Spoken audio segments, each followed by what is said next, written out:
Welcome again, dear learners. How are you? Hope you are hale and hearty by the grace of Almighty.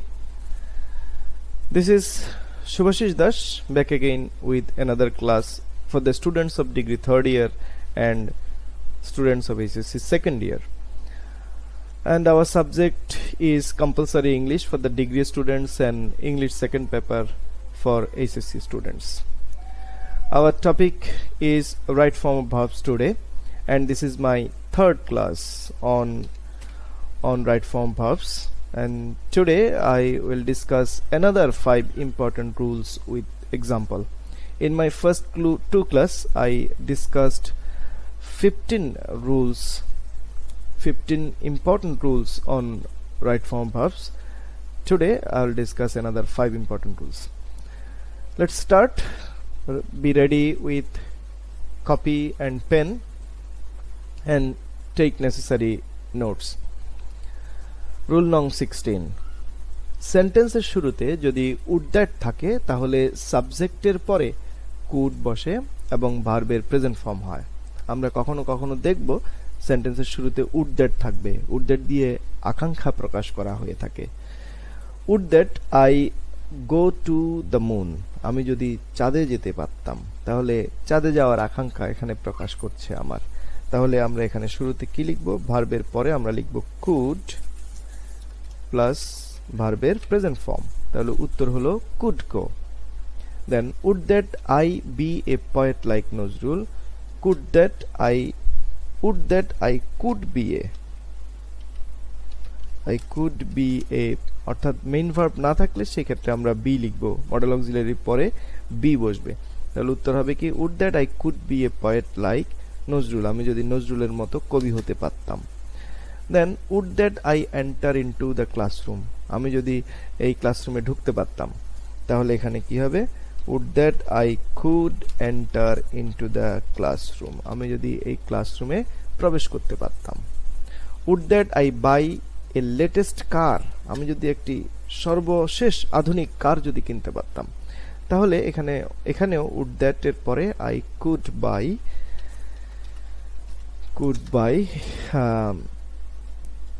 Latest car, so buy লিখিনি, আমি by লিখতে হবে।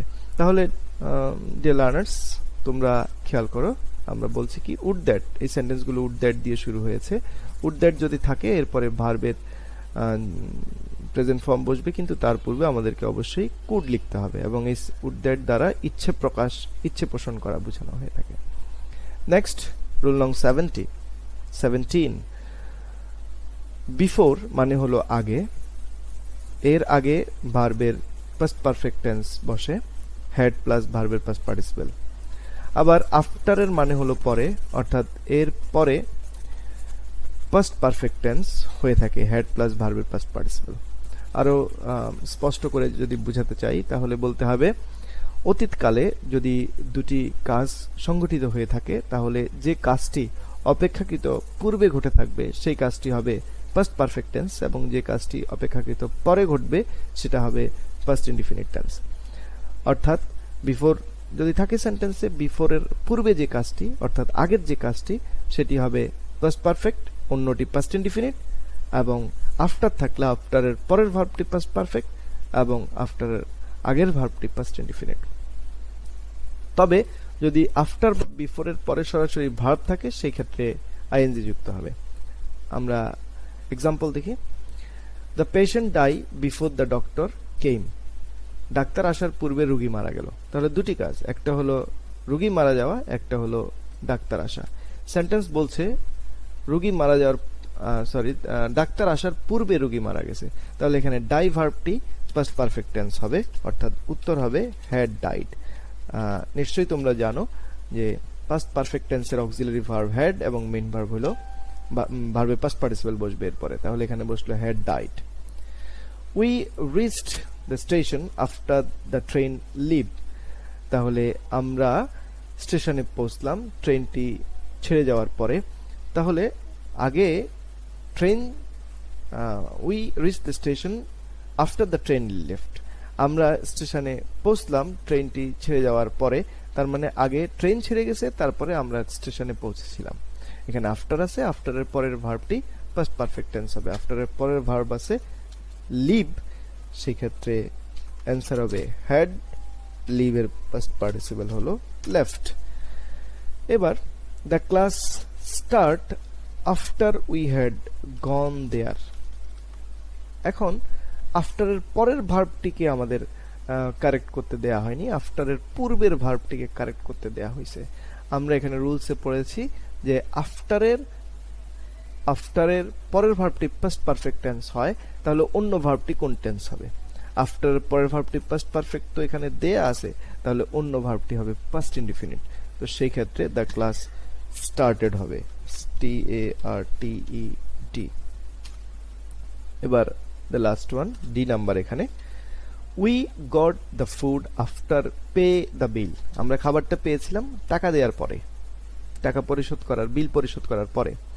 এখানে আফটারের পরে সরাসরি verb আছে, সেই ক্ষেত্রে আমাদের আর আগে পরে চিন্তা করতে হবে না, আমরা জাস্ট এটার সাথে আইএনজি যুক্ত করে দেব, after paying the bill. We got the food after paying the bill. So আমি এই ইম্পর্টেন্ট রুলটি আবার তোমাদের জন্য বলছি, বিফোর এবং আফটার যুক্ত কমপ্লেক্স সেন্টেন্স যদি হয়, দুটি ক্লজ যদি থাকে, তার মানে দুটি কাজের মধ্যে যেটি আগে ঘটবে সেটি পাস্ট পারফেক্ট টেন্স হবে, অন্য কাজটি পাস্ট ইনডিফিনিটে হবে। আরো সহজ করে বললে বিফোরের মানে হলো আগে, অর্থাৎ বিফোর থাকলে বিফোরের আগের ভার্বটি পাস্ট পারফেক্ট হবে। আফটার মানে পরে, তার মানে পরের ভার্বটি পাস্ট পারফেক্ট হবে। এই ক্ষেত্রে অন্য ভার্বটি পাস্ট ইনডিফিনিট থাকে, অর্থাৎ আফটারের পূর্বের ভার্বটি পাস্ট ইনডিফিনিট, বিফোরের কিন্তু পরের ভার্বটি পাস্ট ইনডিফিনিট। এই ক্ষেত্রে আমরা দেখছি আফটারের পরের ভার্বটি পাস্ট পারফেক্ট এবং আফটারের পূর্বের ভার্বটি, আগের ভার্বটি পাস্ট ইনডিফিনিট, অর্থাৎ স্টার্টেড লিখেছি। অন্যদিকে বিফোর বা আফটারের পরে যদি ভার্ব সরাসরি থাকে, সেই ক্ষেত্রে আইএনজি যুক্ত হবে। নাও রুল নং 18, ইফ যুক্ত ক্লজটি পাস্ট ইনডিফিনিট টেন্স হলে অপর ক্লজটি উড, কুড, মাইট প্লাস ভার্বের প্রেজেন্ট ফর্ম হয়। এটা কন্ডিশনাল। আমরা জানি, আমরা প্রথম ক্লাসে ডিসকাস করেছিলাম যে ইফ যুক্ত কমপ্লেক্স সেন্টেন্সকে কন্ডিশনাল সেন্টেন্স বলে, এবং কন্ডিশনাল সেন্টেন্স হলো তিন প্রকার, first conditional, second conditional and third conditional. এটি সেকেন্ড কন্ডিশনাল, আমরা এখানে লিখেছি সেকেন্ড কন্ডিশনাল। সেকেন্ড কন্ডিশনাল চেনার উপায় হলো যে এখানে ইফ যুক্ত ক্লজটি পাস্ট ইনডিফিনিট টেন্স থাকবে এবং অন্য ক্লজটিতে উড, কুড, মাইট প্লাস ভার্বের প্রেজেন্ট ফর্ম বসবে। এখানে স্ট্রাকচার দেয়া আছে if plus subject plus V2 মানে ভার্বের পাস্ট ফর্ম, আর অন্য অংশে subject plus would, could, might plus V1 অর্থাৎ উড, কুড, মাইটের পরে ভার্বের প্রেজেন্ট ফর্ম বসবে। মনে রাখা দরকার যে এখানে শুড বসেনি, শুড বসে উচিত অর্থে, এটা অতীত নির্দেশ করে না। এখানে উড, কুড, মাইট প্লাস ভার্বের প্রেজেন্ট ফর্ম বসবে। Let us do the example, তাহলে আরো ক্লিয়ার হবে বিষয়টি। এখানে দেয়া আছে if you walk slowly you miss the train. If you walked slowly you miss the train. এখানে ওয়াকড পাস্ট টেন্সে আছে, অর্থাৎ ইফ যুক্ত ক্লজের ভার্বটি পাস্ট ইনডিফিনিটে আছে। তো সেই ক্ষেত্রে এখানে বসবে if you walk slowly you would miss the train, অর্থাৎ তুমি যদি ধীরে হাঁটতে তাহলে তুমি ট্রেনটি মিস করতে। এখানে মিসের পূর্বে আমরা কি লিখলাম? উড লিখলাম। Next sentence, if he worked hard, যদি সে কঠোর পরিশ্রম করত, হি শাইন ইন লাইফ, সে জীবনে উন্নতি করত। তাহলে আমরা দিব ইফ হি ওয়ার্কড হার্ড, যদি সে কঠোর পরিশ্রম করত, সে জীবনে উন্নতি করতে পারত। তাহলে সম্ভাবনা অর্থে আমরা মাইট লিখব, মাইট শাইন ইন লাইফ। এখানে তিনটি শব্দ আছে, উড, কুড, মাইট, তিনটি মডেল অক্সিলারি আছে। এখানে উড সকল ক্ষেত্রেই বসানো যায় প্রায়, কুড পারা অর্থে বসে এবং মাইট সম্ভাবনা অর্থে বসে। তবে এখানে কেউ মাইট শাইন না লিখে কুড শাইন বা উড শাইন লিখলেও হবে। তবে যেহেতু কঠোর পরিশ্রম করলেই জীবনে আসলে কেউ সফল হতে পারে এমন নিশ্চয়তা কেউ দেয়া যাবে না, এটা একটা সম্ভাবনা, তো সেই ক্ষেত্রে মাইট লেখাটাই better. If you ran in the rain, যদি তুমি বৃষ্টিতে দৌড়াতে, ইউ ক্যাচ কোল্ড, তোমার ঠান্ডা লাগতে পারে। If you ran in the rain you catch cold, তুমি যদি বৃষ্টিতে দৌড়াতে তাহলে তোমার ঠান্ডা লাগতে পারে। এই ক্ষেত্রে আমরা এখানে দেখতে পাই র্যান পাস্ট টেন্সে আছে, যেহেতু ইফ যুক্ত অংশটি পাস্ট ইনডিফিনিট, সেহেতু এখানে কুড অথবা মাইট অথবা উড দিতে পারি। তাহলে আমরা এখানে দিব ইউ মাইট ক্যাচ কোল্ড। তাহলে একই কথা যে বৃষ্টিতে দৌড়ালেই কারো ঠান্ডা লেগে যাবে নিশ্চয়তা দেওয়া যায় না, সম্ভাবনা, সেই জন্য আমরা এখানে মাইট দিয়েছি। If you ran in the rain you might catch cold. Then I would not go out if it rain. আমি বাহিরে যেতাম না যদি বৃষ্টি হতো। তাহলে এখানে ইফ যুক্ত অংশে আমাদেরকে ভার্ব দেয়া আছে ঠিক করার জন্য, কারেক্ট করার জন্য। অন্য অংশে উড দেয়া আছে, উড প্লাস ভার্বের প্রেজেন্ট ফর্ম। তো আমরা এখানে দেখতে পাচ্ছি উড প্লাস ভার্বের প্রেজেন্ট ফর্ম থাকে সেকেন্ড কন্ডিশনালে, তাহলে অন্য অংশটি পাস্ট ইনডিফিনিট টেন্স হবে। তাহলে এখানে রেইন আনসার হয়ে যাবে রেইনড, অর্থাৎ এটা পাস্ট ফর্মে চলে গেল। তাহলে আমরা কি বুঝতে পারলাম যে কন্ডিশনাল সেন্টেন্সের ইফ যুক্ত ক্লজটি আগেও হতে পারে পরেও হতে পারে। ইফ যুক্ত অংশ এখানে পাস্ট ইনডিফিনিট টেন্স হয়েছে। If he come here I could pay him, যদি সে এখানে আসতো আমি তাকে মূল্য পরিশোধ করতে পারতাম, টাকাটা দিতে পারতাম। তাহলে এখানে ইফ যুক্ত অংশের ভার্বটি আমাদের কারেক্ট করতে হবে। অন্য অংশটিতে কুড পে আছে, তাহলে এখানে আমরা দেখতে পাচ্ছি কুড, এখানে ভার্বের প্রেজেন্ট ফর্ম, কুড ভার্বের প্রেজেন্ট ফর্ম। তাহলে এই অংশটি কি হবে? পাস্ট ইনডিফিনিট টেন্স হবে। তাহলে এখানে কাম হয়ে যাবে কেম। ওকে, আমরা সেকেন্ড কন্ডিশনাল নিশ্চয়ই শিক্ষার্থীদেরকে বোঝাতে পেরেছি।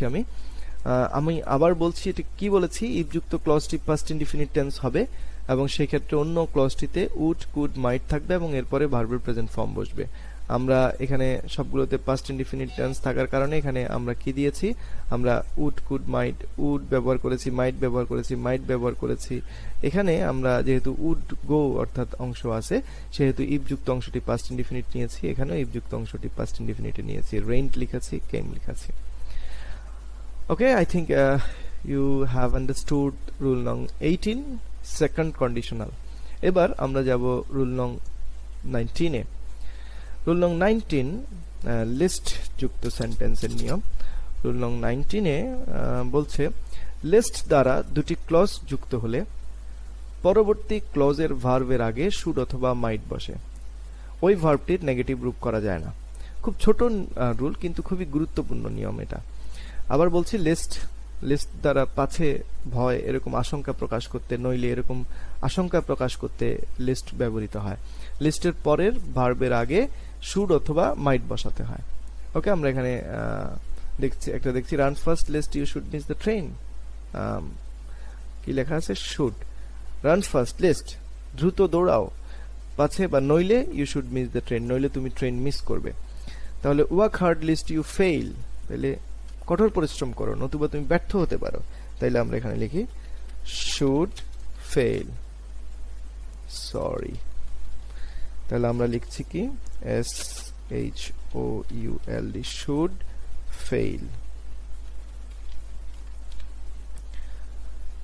Work carefully lest you fall down, সাবধানে হাঁটো নতুবা তুমি পড়ে যেতে পারো। তাইলে আমরা এখানে লিখলাম মাইট fall down.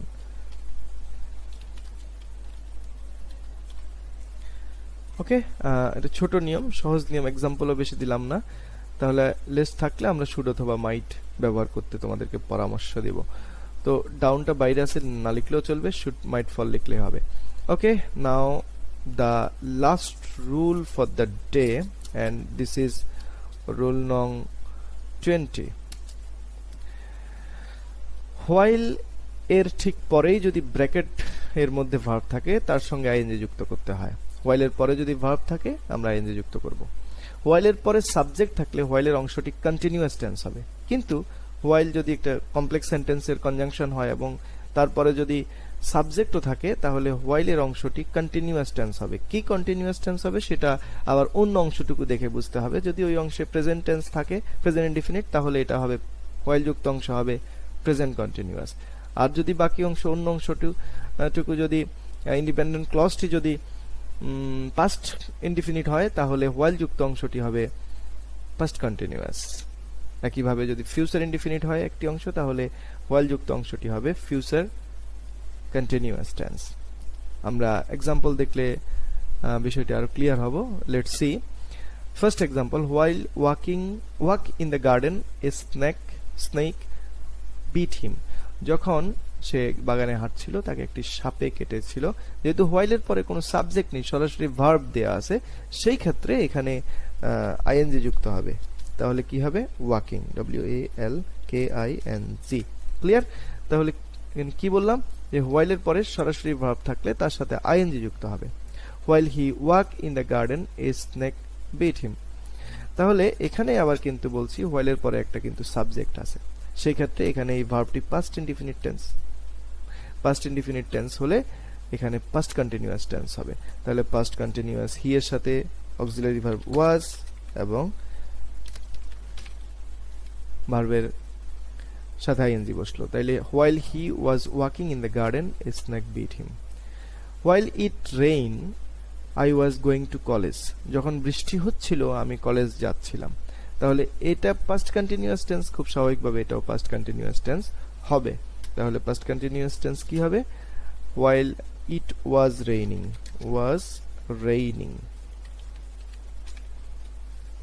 Okay, while sleep in his room he dreamt a nice dream. যখন সে তার রুমে ঘুমাচ্ছিল তখন সে একটি সুন্দর স্বপ্ন দেখছিল। while sleep আছে, while এর পরে ভার্বের সাথে ING, SLEEPING। while sleeping in his room তখন সে সুন্দর স্বপ্ন দেখছিল। my uncle arrived while she cooked the dinner. আমার আঙ্কেল এসেছিলেন যখন সে ডিনার প্রস্তুত করছিল। তাহলে এখানে যেহেতু while এর পরে সাবজেক্ট আছে she, সেহেতু এটা কন্টিনিউয়াস টেন্স হবে। কোন কন্টিনিউয়াস টেন্স হবে সেটা দেখার জন্য আমরা এই অংশটুকু আমরা ভার্বটি দেখব। এটা পাস্ট আছে, তাহলে while এর পরে অবশ্যই পাস্ট কন্টিনিউয়াস টেন্স বসবে। তাইলে while এর পরে পাস্ট কন্টিনিউয়াস, she এর সাথে কন্টিনিউয়াস টেন্স, এর অক্সিলারি ভার্ব was, ভার্বের সাথে আইএনজি। তাইলে উত্তর হবে was cooking। Okay dear learners, আমি যেই রুলস গুলো আজকে ডিসকাস করলাম আমি সেগুলো আবার একটু তোমাদেরকে বলছি। রুল নং 16, আজকে 5টি ইম্পর্টেন্ট রুলস আমি ডিসকাস করেছি। রুল নং 16 এ যেই কথা বলেছি, উড দ্যাট এর পরে কুড বসে, এবার ভার্বের প্রেজেন্ট ফর্ম বসবে। উড দ্যাট দিয়ে আকাঙ্ক্ষা প্রকাশ করা হয়ে থাকে। আমি যদি চাঁদে যেতে পারতাম, আই কুড গো এখানে বসেছে। বিফোর বা আফটার যদি কমপ্লেক্স সেন্টেন্সে দুটি কাজ বোঝায় কনজাংশন হিসেবে বসে, সেই ক্ষেত্রে বিফোরের পূর্বের ভার্বটি পাস্ট পারফেক্ট হবে এবং আফটারের পরের ভার্বটি পাস্ট পারফেক্ট হবে এবং সেন্টেন্সের অন্য ভার্বটি পাস্ট ইনডিফিনিট টেন্স হবে। তবে বিফোর বা আফটারের পরে যদি সরাসরি ভার্ব থাকে সেটা আইএনজি যুক্ত হবে। ইফ যুক্ত ক্লজটি যদি পাস্ট ইনডিফিনিট টেন্স হয় সেটি সেকেন্ড কন্ডিশনাল, এবং সেকেন্ড কন্ডিশনালে অন্য অংশে উড, কুড, মাইট এবং ভার্বের প্রেজেন্ট ফর্ম বসে। নাম্বার 19, লিস্ট যদি দুটি ক্লজ যুক্ত হলে পরের ক্লজটির আগে শুড অথবা মাইট বসবে। নাম্বার 20, while এর পরেই যদি ব্র্যাকেট থাকে তাহলে আইএনজি যুক্ত হবে, তবে যদি সাবজেক্ট থাকে তাহলে কন্টিনিউয়াস টেন্স হবে। প্রেজেন্ট কন্টিনিউয়াস, পাস্ট কন্টিনিউয়াস এবং ফিউচার কন্টিনিউয়াস। সেই ক্ষেত্রে আমাদেরকে দেখতে হবে অন্য ক্লজটি কোন টেন্সে আছে। যদি প্রেজেন্ট টেন্স থাকে প্রেজেন্ট কন্টিনিউয়াস, পাস্ট টেন্সে থাকলে পাস্ট কন্টিনিউয়াস। এখানে পাস্ট টেন্সে ছিল তাই এখানে পাস্ট কন্টিনিউয়াস হয়েছে। ওকে ডিয়ার লার্নার্স, আশা করি তোমরা বুঝতে পেরেছো। মোট 20টি রুলস আমি ডিসকাস করেছি। আর খুব বেশি রুলস, ইম্পর্টেন্ট রুলস নেই। এমনি তো রাইট ফর্ম ভার্বস এর কমপক্ষে 50, 60, 70টা রুলস রয়েছে। এর মধ্যে খুব বেশি ইম্পর্টেন্ট আছে 25 থেকে 30টা রুলস, আর প্রায় 20টি ডিসকাশন হয়ে গেছে। আমরা নেক্সট ক্লাসে আরো 5টি 7টি রুলস ডিসকাস করব। So no more today. wishes for you.